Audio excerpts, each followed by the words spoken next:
He was a person that you could always put over something. He was going to manage it, and it was going to be a successful outcome on whatever he was doing.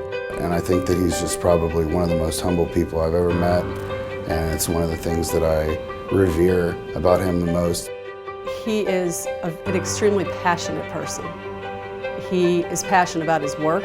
He's passionate about his family. He's passionate about University of Houston.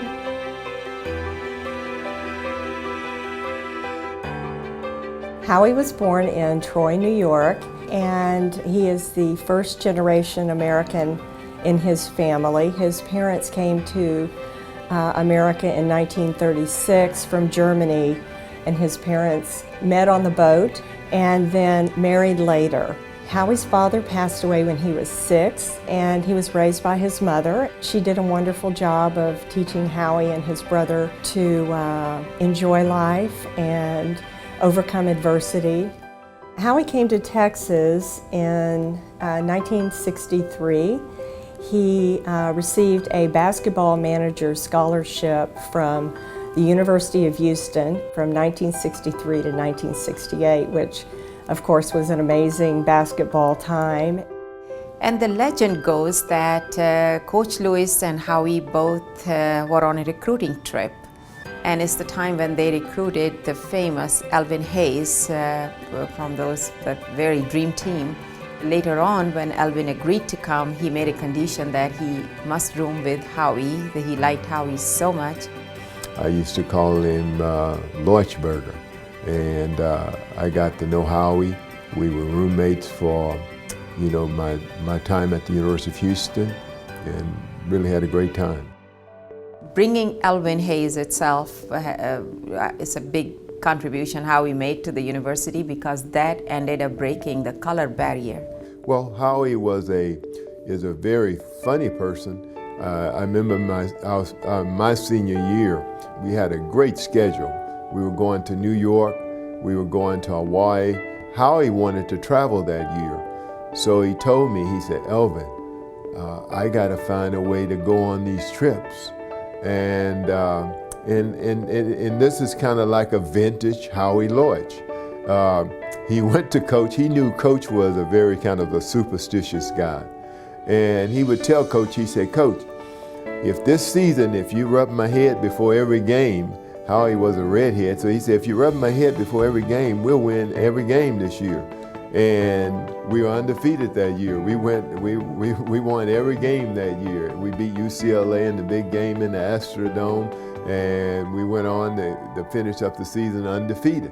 And Coach would not let anyone go out of there unless we rubbed Howie's head. He's always encouraging you to try, even if you may fail. And even if somebody may tell you no, I can always think back to the times that he'll say, "What's the worst thing they can tell you?" They can say no, so at least you asked. My dad loves a challenge. So if somebody tells him no, that's just an enticement for him to say, "Hey, look, I'm going to prove to you why you're wrong."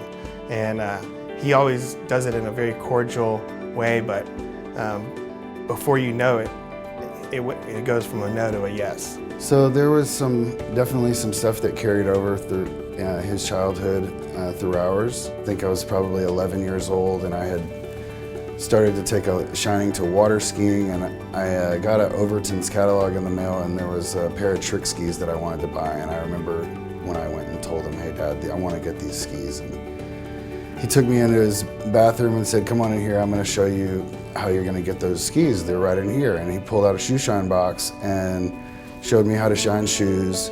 And that was something that he had learned how to do as a kid to make extra money. My dad made a huge impact on all of us kids when we were younger by teaching us the value of a dollar.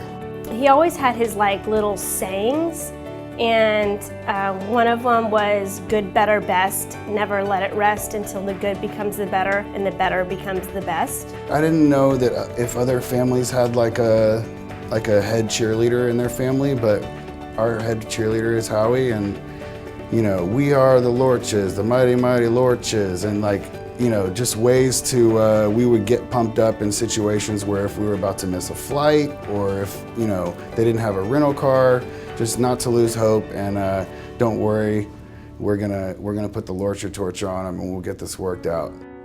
Howie always loved to work. He started working when he was 11 years old. He had a paper route.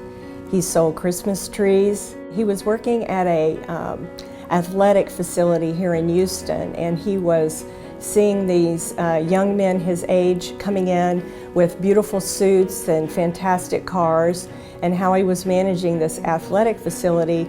And he said, what do you guys do?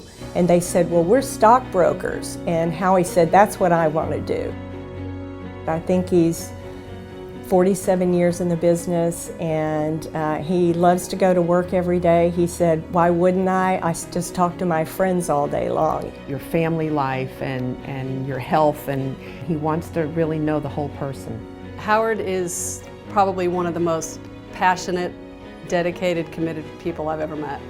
From the first day I met him, he had this look in his eye, like he wanted to be the best. He's a guy that he's just tenacious. He will get something in his head and he'll just stick with it. And I think that's been a real key mark of his success. He'll absolutely drive until he gets something done. Eventually you just get to the point where, do I really want to resist long enough to make it, to drag this out, or I just want to give in eventually, and you eventually just give in. So he's very helpful to the advisors.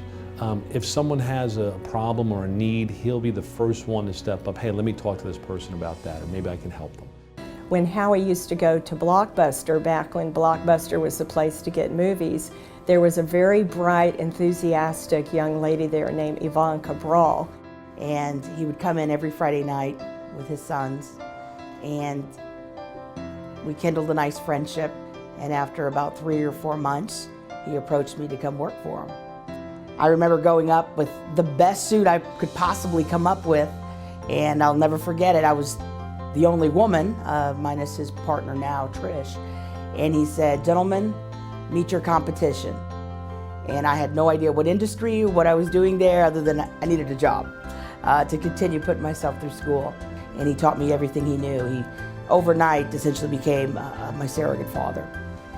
I just admire his ability to keep both feet on the ground. He's exciting and fun, and I keep thinking someday he's going to slow down a little bit, but I don't think that's going to happen. I think I'm going to have to get more energy and prepare for a lot more good times ahead with Howie.